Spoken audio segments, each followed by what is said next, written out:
Here's all you have to do. Learn to work harder on yourself than you do on your job. Once I understood that philosophy, it totally changed my life. Work harder on yourself than you do on your job. If you work hard on your job, you can make a living, which is fantastic. If you work hard on yourself, you can make a fortune, which is super fantastic. Success is something you attract by becoming an attractive person. Success is not something you pursue. Success is something you attract by the person you become, by becoming an attractive person. Never be satisfied with yourself. Always know that as you invest the effort and time on you, that's the greatest ability that human beings have above animals. See, a dog can't be anything but a dog. Tree can't be anything but a tree. Human being, you've got unlimited potential. You can put effort on you, and by concentrating on you and developing you, you can transform your life wherever you are right now. So you want to work on yourself. My dreams are first every day, then my wife, then my kids. I can take care of my wife and my kids now. Would you agree? I abandon this. This is the fuel for who I am. I abandon this dream, and then I can't take care of them. And then I'm going to tell them what? It's all right that you didn't win. No, it's not all right if you don't win. You need to win. How many of you need to win more? Okay? If you don't control your environment, folks, somebody else is going to control your environment. You guys that run teams and run organizations, if you do not control your environment, someone else will control your environment. You are being controlled in your environment right now. If you don't control your environment, it starts with me. When I was 45 years old, I'm like, I'm going to control my environment. I'm going to take every penny I have, all the energy I have, all the resources I have, and I'm going to improve me. If I got to go broke in the process, because I'm already broke. Look, if you're not fulfilled if you're not reaching your full potential every day, you're broke right now.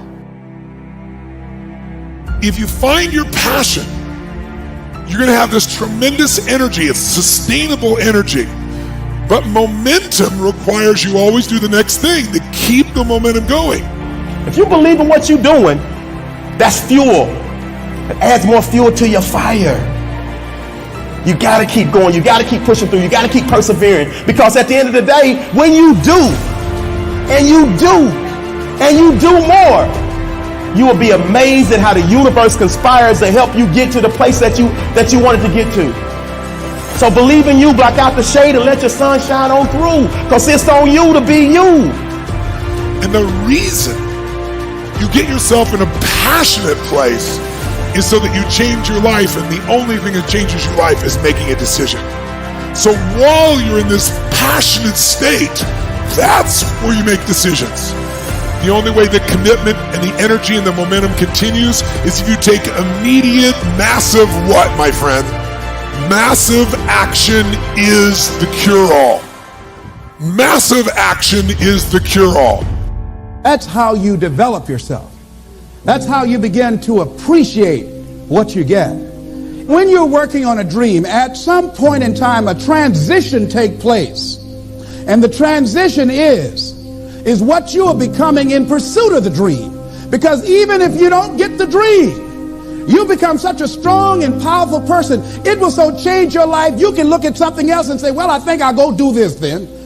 Because you have now developed yourself in such confidence and such competence in how to deal in the arena of life that you can move into another area and not miss a beat. Once you begin to discover who you are, then you really realize how you have been given authority and dominion over everything on the face of the earth, including all the dimensions of your life. But you can only do that through the struggle of life. And most people avoid the struggle. Most people go through life avoiding pain. And when you go through life like that, something in you dies. Something in you that you never activate is lying dormant in there, that you never get a chance to call on because you have not challenged yourself. Somebody said the land of familiarity belongs to the dead. That most people like to feel like they're a king in the area of their comfort zone. They only want to do those things that they know how to do well. Osborne said, unless you attempt to do something beyond that which you've already mastered, you will never grow. So if you want to begin to grow, you've got to put something out here that you can't reach easily, that has got to make you stretch, got to make you jump for it, got to make you get back a little bit and dig in so that you can take a leap for it. And maybe you jump up there and you miss it and you skin your knees and you come back again and you bust your lip next time. But you keep on, and through that process, you learn how to leap higher. You start challenging yourself to dig deeper, and then you discover some things about you that you don't know right now, some talents that you have in you that you didn't know that you can do. If you want to begin to make your stuff happen for you, I think that it's very important that you start trusting yourself. Listen to yourself. Listen to that still small voice within you. Don't try and make everything logical. There's some things about life that defies logic, that you just can't explain how the outcome is going to be. I think that's why Paul said you've got to learn how to walk by faith and not by sight. That once you begin to trust yourself and your ideas and your instincts, life takes on a whole new meaning, because now I want you to do that feeling that you are led. Just feel, I am led. Ladies and gentlemen, don't give your power away. You don't need anybody to approve your dream. It was given to you. If they can't see it, it's because it wasn't given to them. It was given to you. Hold it, nourish it, cultivate it, work on it. It's yours. It's your baby. Work on it until it comes into fruition. I gave away my power and I said, I'm not going to do that no more. Here's something else for those who make it today. Do what you know is right. Treat people like you want to be treated. Don't try and take any shortcuts. Don't try and cheat. Pay your dues up front. I believe, ladies and gentlemen, what goes around comes around. You can pay now, or you will pay double later. So do the right thing. There might be a tendency sometimes, because of the negative part of our consciousness and our own programming, for us to want to say, well, I just do it this time. It won't matter. Won't nobody know. Ladies and gentlemen, everything matters. And you know you're somebody. You know. I'd rather lose out on my dream doing the right thing than to cheat trying to make a shortcut to get to my goal. I want to be able to look myself in the mirror. And that's what you want to do.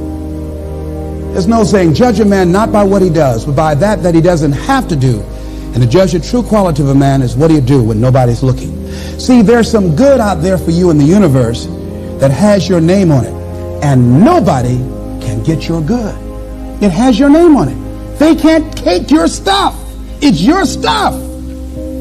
So when you know that whatever you're seeking, it's also seeking you, you don't worry. You don't run scared. You don't think somebody's going to take it from you. You listen to your inner voice, and you always take the high road. There will be the tendency, the natural inclination to take the low road. You must resist that. Repeat after me, please. I will always take the high road. I will always take the high road. And do the right thing. No matter what. Take action. Not hasty if it isn't required. But don't lose much time. Here's the time to act. When the idea is hot and the emotion is strong. That's the time to act. You say, Mr. Rohn, I'd like to have a library like yours. See, if you feel strong about that, what you got to do is get the first book and then get the second book. Before the feeling passes and before the idea gets dim, action pronto. Action immediate. Action as soon as possible. Because if you don't, here's what happens. We call it the law of diminishing intent. We intend to when the idea strikes us. We intend to when the emotion is high. But now if you don't translate that into action fairly soon, now the intent starts to diminish. And a month from now it's cold. A year from now, can't be found. So act. Set up a discipline when the emotions are high and the idea is strong and clear and powerful. That's the time to set up the discipline. Somebody talks about good health and you're stirred. Says, right, I need to get a book on nutrition. Get the book before the idea passes and before the emotion gets cold. Go for the book. Start the library. Start the process. Fall on the floor. Do some push-ups. Action. Got to take action. Otherwise, the wisdom is wasted. Otherwise, the emotion soon passes. unless you put it into a disciplined activity. Capture it. Disciplines is called how to capture the emotion and how to capture the wisdom and translate it into equity. Disciplines. Now here's what's important about disciplines. All disciplines affect each other. In fact, here's a good philosophical phrase. Everything affects everything else. Nothing stands alone. Don't be naive in saying, well, this doesn't matter. I'm telling you, everything matters. There are some things that matter more than others, but there isn't anything that doesn't matter. Key to take home. Every letdown affects the rest of your performance. Every letdown affects the rest. This is part of the educational process on personal development. If you don't take the walk around the block, you probably won't do the apple a day. If you don't do the apple a day, you probably won't start building your library. If you don't build your library, you probably won't keep a journal, and you won't take pictures, and then you won't do this, you won't do wise things with your money, won't do wise things with your time, won't do wise things with your possibilities and relationships, and the first thing you know, 6 years of that accumulated, and we say you have messed up. So the whole key to reversing that process now is to start picking up these disciplines. Now here's the positive side. Every new discipline affects the rest of your disciplines. Every new one affects the rest.